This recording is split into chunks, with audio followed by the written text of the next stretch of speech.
नमस्ते good morning सबैजनालाई आज यो फेसबुक मार्फत म तपाईहरुलाई मेसेज दिन चाहन्छु म दार्जिलिङबाट हो we are very ashamed of Seema Subedi अनि Shrestha we don't need you we are very ashamed of you एउटा ठाउँमा नबसेर अर्काको देशमा बसेर जुन हाम्रो एकदमै राम्रो नेपाली दाजुभाइहरु हुनुहुन्छ नेपालमा उहाँहरुलाई यस्तो खालके यो वचन बोली I just want to know what is your qualification are you an educated girl एउटा पढेको केटी हो भने how dare you to speak like that अचम्मै लाग्यो अनि तपाईको त्यो Nepali tone oh my god Jesus it's not a tone of Nepali तपाईले आफैलाई गोर्खा भन्नुहुन्छ र गोर्खाको नि तपाईले त्यसरी बेइज्जत गर्नुहुन्छ it's not good thanks to सबैजना दाजुभाइहरुलाई जति जनाले पनि सीमा सुवेदीको अगेन्स्टमा भिडियो बनाउनु भयो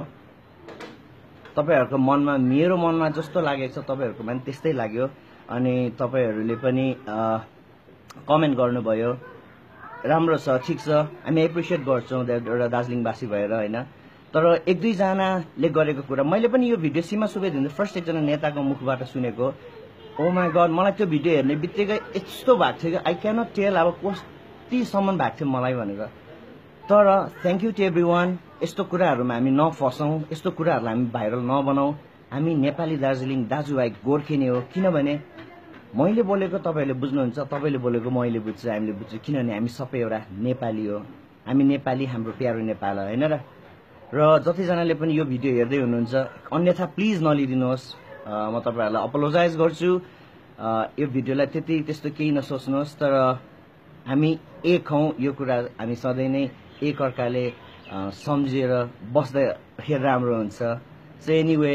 जय हिन्द जय गोर्खा जय Nepal we need your support this is our last chance to have a Gorkhaland in our hand